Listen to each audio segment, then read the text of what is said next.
Selamat datang di zona narasi, tempat di mana kisah-kisah nyata bertemu dengan imajinasi. Di sini, kita akan menjelajahi berbagai cerita yang beredar di masyarakat, dari yang menginspirasi hingga yang menggugah rasa penasaran. Setiap episode, kami akan membahas kejadian-kejadian yang mungkin pernah Anda dengar, namun dengan sudut pandang yang berbeda. Dari misteri yang belum terpecahkan hingga kisah heroik yang mengubah hidup, zona narasi hadir untuk membawa Anda lebih dekat dengan realita yang seringkali tersembunyi di balik berita. Bersiaplah untuk terhanyut dalam narasi yang mendalam dan penuh makna. Jangan lupa untuk subscribe dan aktifkan notifikasi agar Anda tidak ketinggalan setiap cerita menarik yang kami sajikan.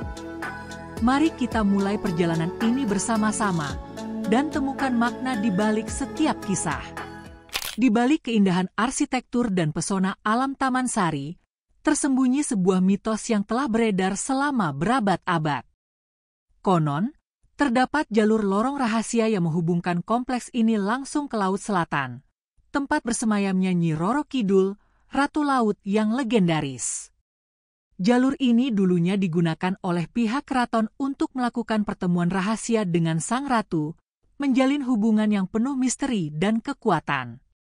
Namun, bagi mereka yang tersesat di lorong-lorong tersebut, kisah ini bisa menjadi lebih dari sekadar legenda. Ketika Dika, seorang pemuda yang berkunjung ke Taman Sari, terpisah dari teman-temannya, ia tanpa sengaja menemukan jalur tersebut dan terjebak dalam pengalaman yang menegangkan. Dalam pencariannya untuk kembali, Dika harus menghadapi kekuatan gaib yang mengintai di balik mitos, dan belajar bahwa tidak semua yang hilang dapat ditemukan kembali. Apakah ia akan berhasil keluar dari lorong-lorong misterius ini, atau akan terjebak selamanya dalam kisah yang telah lama terlupakan? Jangan lewatkan petualangan seru ini. Like, komen, dan subscribe untuk mengikuti perjalanan Dika dan mengetahui lebih lanjut tentang misteri Taman Sari serta apa yang terjadi selanjutnya. Bergabunglah dalam eksplorasi ini dan temukan rahasia yang tersembunyi di balik lorong-lorong yang penuh teka-teki.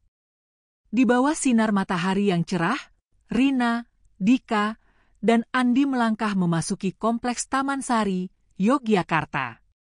Suara gemericik air dari kolam-kolam yang dikelilingi pepohonan rindang menyambut mereka, menciptakan suasana yang tenang dan damai. Rina, yang selalu antusias dengan sejarah, tidak bisa menahan diri untuk mengagumi keindahan arsitektur yang ada di sekelilingnya. Lihat deh, Dika. Arsitekturnya luar biasa. Ini adalah contoh sempurna dari budaya Jawa, ujarnya sambil menunjuk ke arah bangunan yang dihiasi ukiran-ukiran indah. Dika, yang lebih suka menjelajahi tempat-tempat baru, hanya mengangguk sambil mengamati detail-detail kecil pada bangunan tersebut. Namun, saat mereka melanjutkan perjalanan, Dika merasakan perutnya mulai tidak nyaman. Iya, Rina. Tapi, aku agak tidak enak badan. Kayaknya aku perlu ke toilet, katanya sambil memegang perutnya. Rina dan Andi saling bertukar pandang, menyadari bahwa Dika memang seringkali tidak tahan saat berkeliling.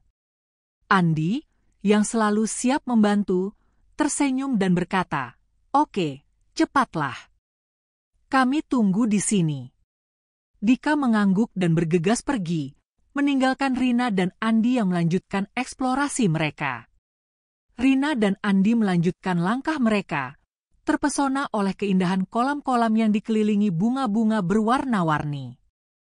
Tempat ini benar-benar menakjubkan, ya? Sejarahnya begitu kaya, Rina berkomentar, sementara Andi mengeluarkan ponselnya untuk mengambil foto.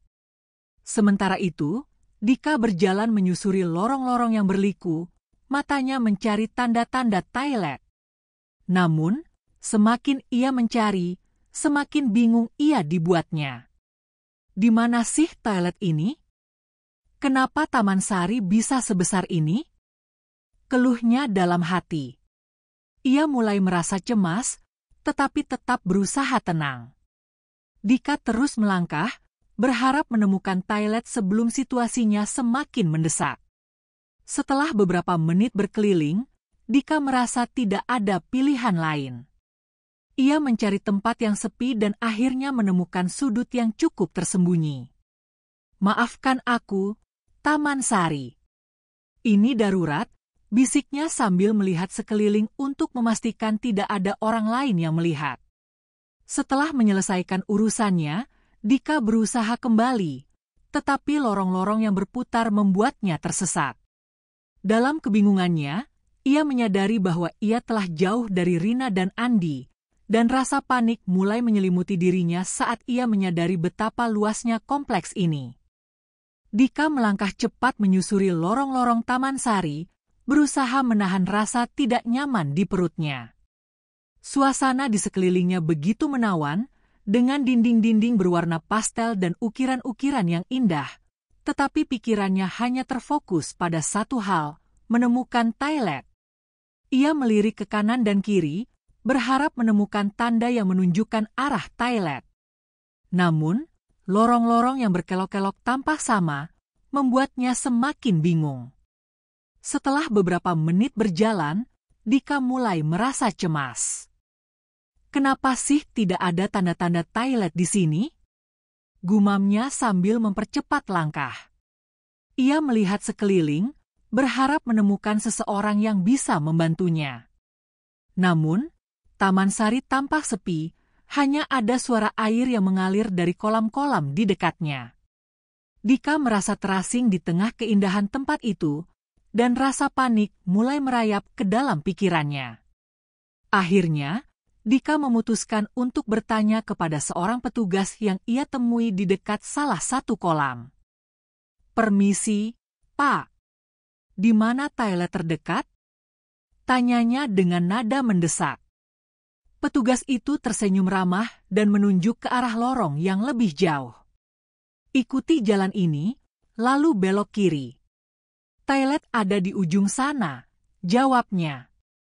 Dika mengucapkan terima kasih dan segera melanjutkan langkahnya, berharap kali ini ia tidak akan tersesat lagi. Namun, setelah berjalan beberapa menit, Dika merasa semakin tidak nyaman. Lorong yang ditunjukkan petugas itu tampak tidak berujung, dan ia mulai meragukan arah yang diberikan. "Apa aku sudah salah jalan?" pikirnya, sambil memperhatikan dinding-dinding yang tampak serupa. Ia merasa seolah-olah terjebak dalam labirin, dan setiap langkahnya hanya membawa lebih jauh dari tujuan.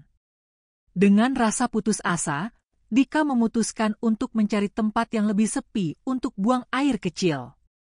Ia melihat sebuah lorong kecil yang tampak lebih tenang dan sepi.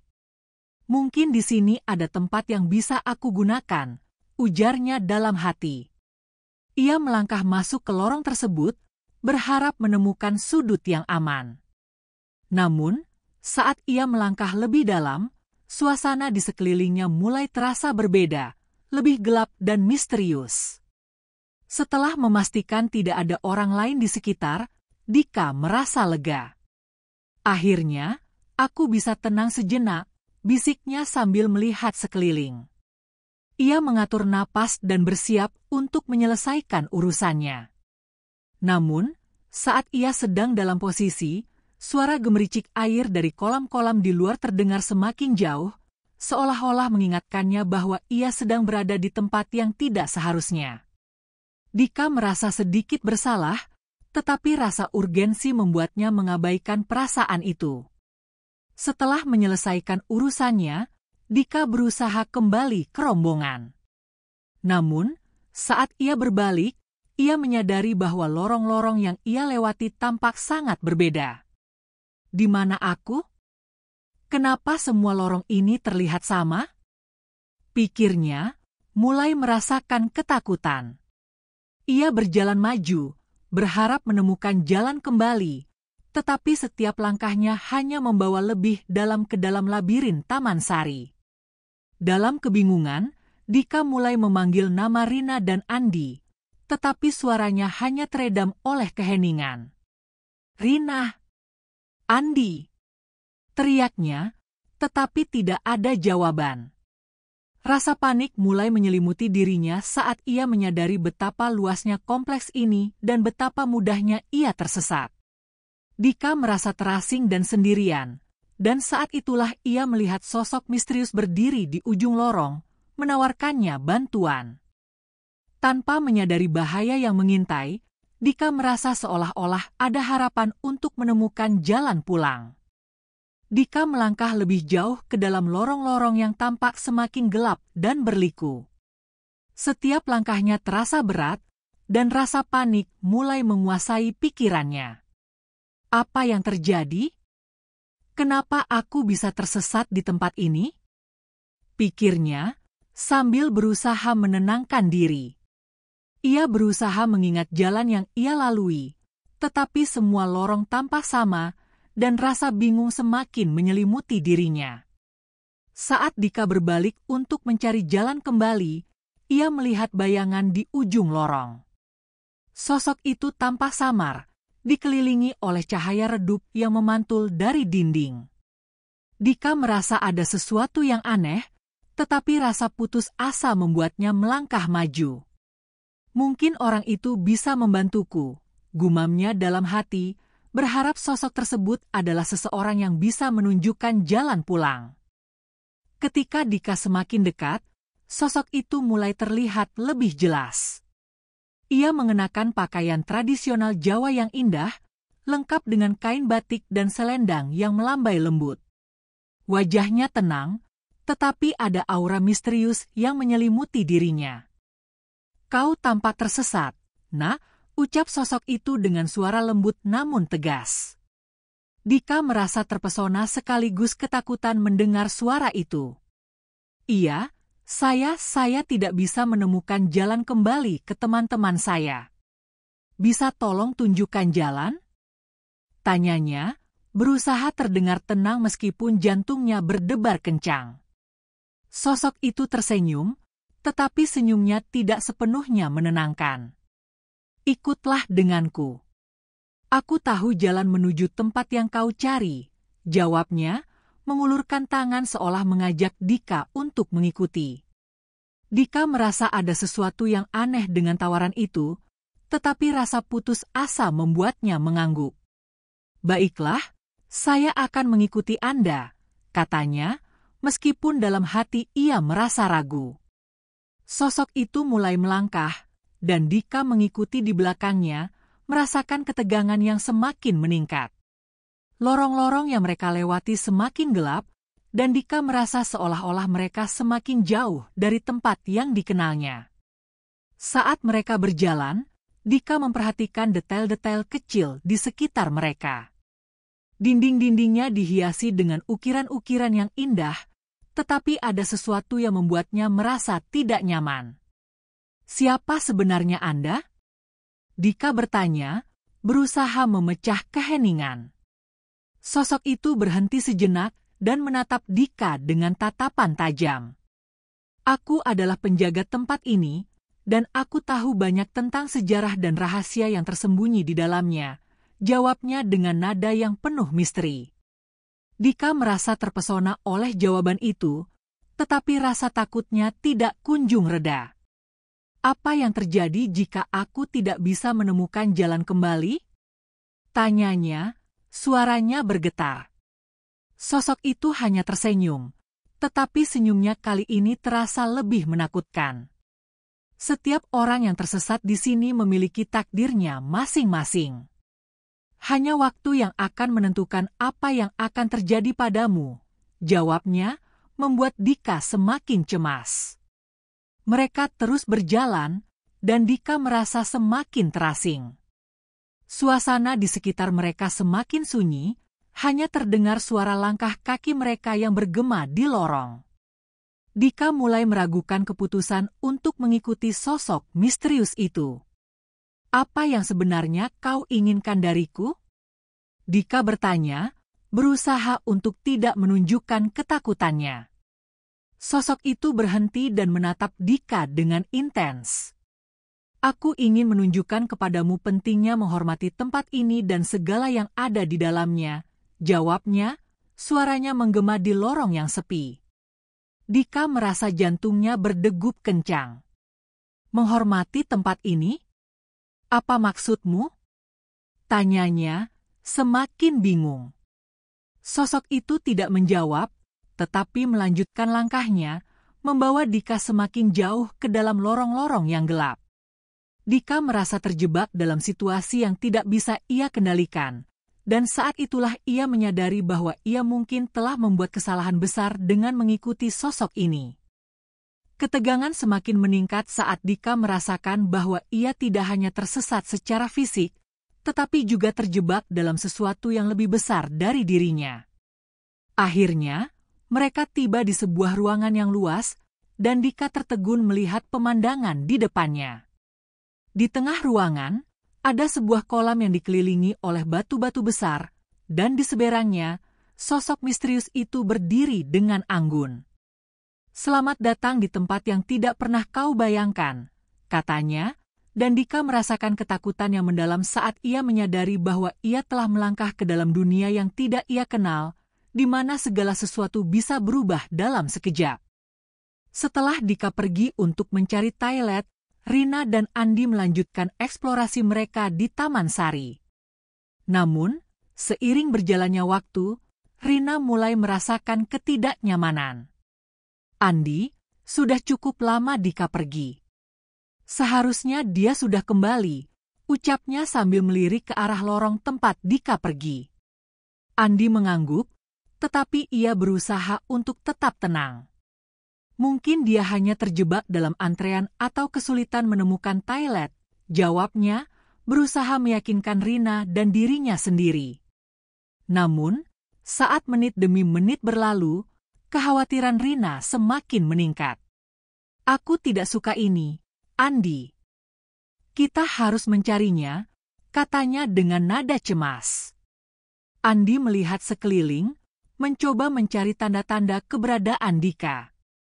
"Oke, kita bisa mulai mencarinya. Tapi kita harus tetap tenang dan tidak panik," ujarnya, berusaha menenangkan Rina. Mereka berdua sepakat untuk membagi tugas, dengan Rina menuju ke arah kolam dan Andi menjelajahi lorong-lorong yang lebih dalam. Rina berjalan cepat menuju kolam, berharap Dika ada di sana. Setiap langkahnya terasa berat, dan pikirannya dipenuhi dengan berbagai kemungkinan buruk. Apa yang terjadi jika dia tersesat? Atau lebih buruk lagi, jika dia mengalami sesuatu yang tidak diinginkan? Pikirnya. Ketika ia tiba di kolam, ia melihat sekeliling, tetapi tidak ada tanda-tanda Dika. Hatinya semakin berdebar, dan ia mulai merasa cemas. Sementara itu, Andi menjelajahi lorong-lorong yang lebih dalam, memanggil nama Dika dengan suara yang semakin keras. "Dika, di mana kamu?" teriaknya, tetapi hanya keheningan yang menjawab. Setiap kali ia berbelok, harapannya untuk menemukan Dika semakin menipis. Dia pasti tidak akan pergi jauh. Dia pasti hanya tersesat, ucapnya pada dirinya sendiri, meskipun ia mulai meragukan keyakinannya. Rina kembali ke tempat mereka semula, berharap Dika sudah kembali. "Andi, aku tidak suka ini. Kita harus melakukan sesuatu," katanya dengan nada putus asa. Andi mengangguk, merasakan ketegangan yang sama. "Baiklah, mari kita coba telepon dia. Mungkin dia bisa menjawab," usulnya. Mereka berdua mengeluarkan ponsel dan mencoba menghubungi Dika, tetapi tidak ada jawaban. Rina merasa semakin cemas, dan Andi mulai merasakan ketidakpastian yang sama. "Dia pasti baik-baik saja, kan?" tanya Rina, suaranya bergetar. Andi berusaha menenangkan Rina. "Tentu saja. Mungkin dia sedang sibuk atau tidak mendengar ponselnya," jawabnya, meskipun ia sendiri merasa khawatir. Mereka berdua saling menatap, dan Rina bisa melihat kecemasan di mata Andi. "Kita tidak bisa hanya menunggu. Kita harus mencarinya," tegas Rina, dan Andi setuju. Mereka mulai menjelajahi setiap sudut Taman Sari, memanggil nama Dika dengan suara yang semakin keras. Dika, Dika, di mana kamu? Teriak Rina, suaranya menggema di lorong-lorong yang sepi. Setiap kali mereka berbelok, harapan mereka untuk menemukan Dika semakin menipis. Rina merasa seolah-olah waktu berjalan lebih lambat, dan setiap detik yang berlalu semakin menambah rasa cemas di hatinya. Saat mereka menjelajahi lorong-lorong yang berliku, Rina tidak bisa menahan pikirannya yang melayang ke berbagai kemungkinan.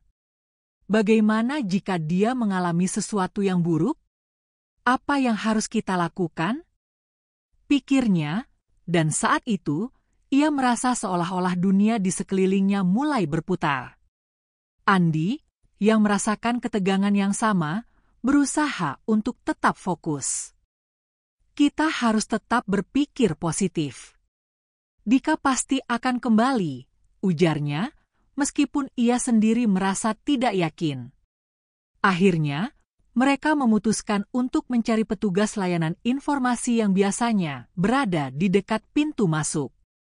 Rina dan Andi bergegas menuju area tersebut, berharap petugas bisa memberikan informasi tentang Dika. Ketika mereka tiba, mereka melihat seorang petugas yang sedang duduk di meja informasi. "Permisi, Pak. Kami sedang mencari teman kami yang hilang. Dia pergi ke toilet dan belum kembali," kata Rina dengan nada cemas. Petugas itu mengangkat wajahnya dan melihat Rina dan Andi dengan perhatian. "Nama teman Anda siapa?" tanyanya. "Dika," jawab Andi. "Dia mengenakan kaos biru dan celana pendek." Petugas itu mengangguk dan mulai mencatat informasi tersebut. "Kami akan membantu mencarikan dia. Namun, kami belum menerima laporan tentang orang hilang di sini," jelasnya. Rina dan Andi saling bertukar pandang, rasa cemas mereka semakin meningkat. "Tapi kami sudah mencarinya di seluruh tempat ini," kata Rina, suaranya bergetar. "Kami tidak tahu kemana dia pergi." Petugas itu berusaha menenangkan mereka. "Kami akan melakukan yang terbaik untuk membantu. Silakan tunggu di sini, dan saya akan meminta rekan-rekan saya untuk membantu mencari," ujarnya. Rina dan Andi mengangguk, tetapi rasa cemas di hati mereka tidak kunjung reda. Mereka berdiri di sana, menunggu dengan harapan, tetapi di dalam hati mereka, ketakutan akan kemungkinan terburuk terus menghantui pikiran mereka. "Kita harus menemukan Dika," bisik Rina, dan Andi mengangguk setuju, bertekad untuk tidak menyerah. Dika mengikuti sosok misterius itu semakin jauh ke dalam lorong-lorong yang gelap, rasa cemas dan ketakutan bercampur aduk di dalam hatinya. Setiap langkah yang diambilnya terasa semakin berat, seolah-olah ada beban yang mengikatnya. Ketika sosok itu berhenti di depan sebuah pintu besar yang terbuat dari kayu tua, Dika merasakan getaran aneh di sekelilingnya. "Di mana aku sebenarnya?" pikirnya, tetapi sosok itu hanya tersenyum dan mengisyaratkan agar Dika masuk. Begitu Dika melangkah masuk, ia terpesona oleh pemandangan yang ada di depannya. Ruangan itu luas dan dikelilingi oleh dinding yang dihiasi dengan ukiran-ukiran halus. Di tengah ruangan, terdapat sebuah kolam yang airnya berkilau seperti permata, memantulkan cahaya yang lembut. Namun, suasana yang indah itu segera tergantikan oleh rasa takut yang menyelimuti Dika saat ia melihat sosok anggun berdiri di tepi kolam. Wanita itu mengenakan kebaya hijau yang berkilau, rambutnya panjang dan terurai, dan matanya memancarkan aura yang kuat. Dika merasa seolah-olah terhipnotis oleh kehadiran sosok itu. "Siapa dia?" tanyanya dalam hati. Tetapi saat sosok itu menatapnya, Dika merasakan ketakutan yang mendalam. "Aku adalah Nyai Roro Kidul, Ratu Laut Selatan," ucapnya dengan suara yang lembut namun menggema, seolah-olah suara itu berasal dari kedalaman lautan. Dika terdiam, tidak bisa berkata-kata, hanya bisa menatapnya dengan campuran rasa takjub dan ketakutan. Nyai Roro Kidul melangkah mendekat, dan Dika merasakan hawa dingin yang menyelimuti ruangan. Kau telah menginjakkan kaki di tempat yang tidak seharusnya kau masuki, dan tindakanmu telah mengotori lingkungan suci ini, katanya dengan nada yang tegas. Dika merasa jantungnya berdegup kencang, dan ia tidak bisa mengalihkan pandangannya dari tatapan tajam Nyai Roro Kidul. Maafkan aku, Ratu. Aku tidak bermaksud untuk mengganggu, Dika berusaha menjelaskan, tetapi suaranya terdengar lemah. Nyai Roro Kidul mengangkat tangannya, dan Dika merasakan gelombang energi yang kuat. Kau harus memahami pentingnya menghormati tempat ini dan segala yang ada di dalamnya. Setiap tindakan memiliki konsekuensi, ucapnya, suaranya semakin menggema. Dika merasa tertekan, seolah-olah semua kesalahan dan ketidakpatuhannya terungkap di hadapan sosok yang anggun itu. Aku tidak tahu, aku hanya tersesat, Dika berusaha menjelaskan, tetapi kata-katanya terasa sia-sia. Saat Dika berusaha menjelaskan, Nyai Roro Kidul menatapnya dengan tajam. Kau tidak hanya tersesat, tetapi juga telah melanggar batas yang tidak seharusnya kau lewati. Lingkungan ini bukan untuk sembarangan, katanya, suaranya penuh dengan kemarahan. Dika merasa ketakutan yang mendalam, dan saat itu, ia menyadari bahwa ia tidak hanya menghadapi seorang ratu, tetapi juga kekuatan yang lebih besar dari dirinya.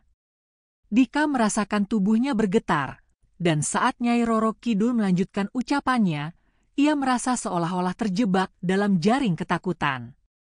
Kau harus membayar harga atas tindakanmu.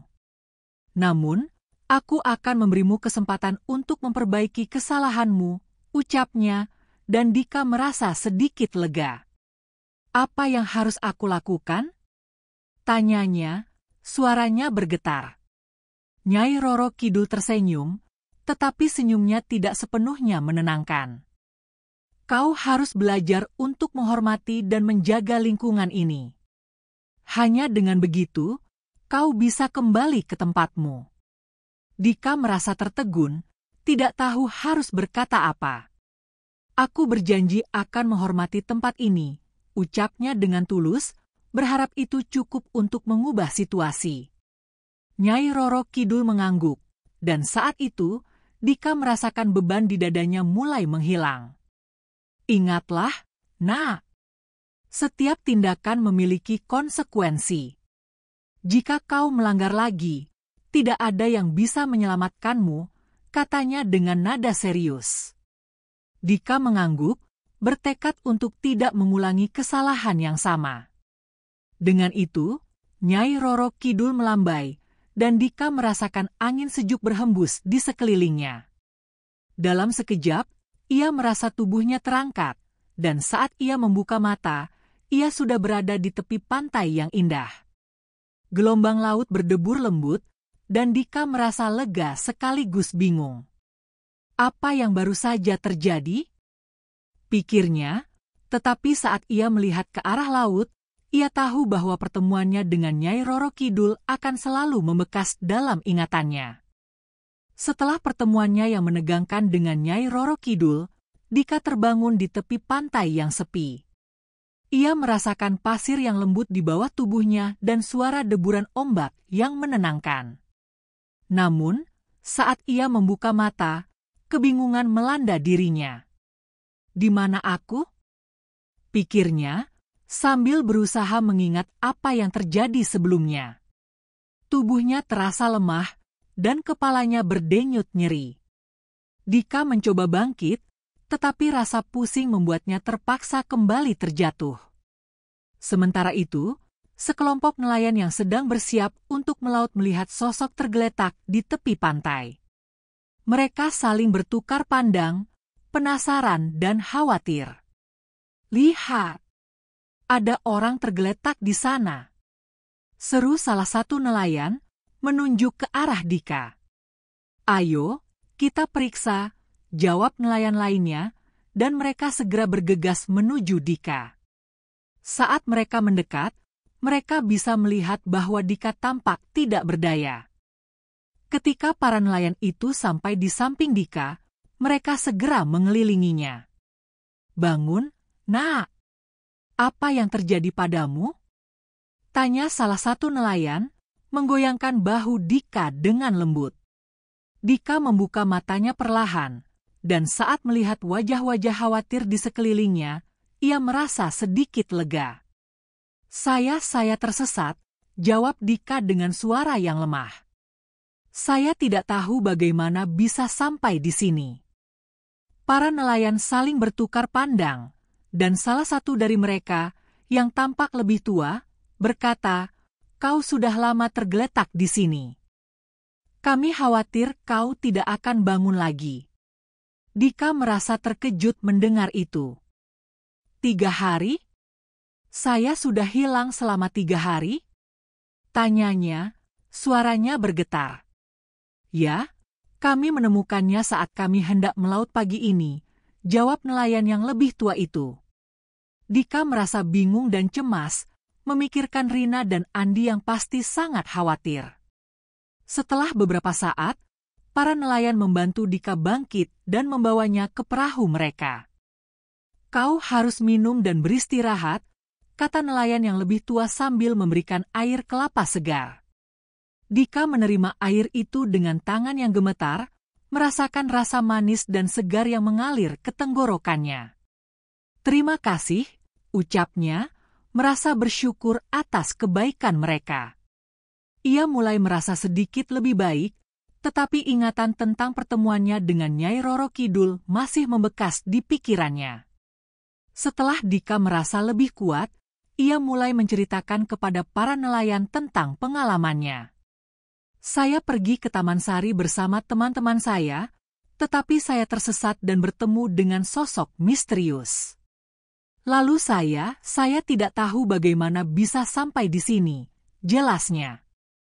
Para nelayan mendengarkan dengan seksama, dan mereka saling bertukar pandang, seolah memahami bahwa Dika telah mengalami sesuatu yang tidak biasa. "Tempat itu memang memiliki banyak cerita dan misteri," kata nelayan yang lebih tua. "Banyak orang yang tersesat di sana, dan tidak semua dari mereka kembali." Dika merasakan ketakutan yang mendalam saat mendengar kata-kata itu. "Saya berjanji tidak akan mengulangi kesalahan yang sama," ucapnya, bertekad untuk lebih menghargai tempat-tempat yang ia kunjungi di masa depan. Setelah merasa lebih baik, Dika mengambil ponselnya dan mencoba menghubungi Rina dan Andi. "Semoga sinyal di sini cukup baik," gumamnya, menekan nomor Rina. Jantungnya berdebar saat menunggu sambungan terhubung. "Ayo, angkat, angkat," bisiknya penuh harapan. Tak lama kemudian, suara Rina terdengar di ujung telepon.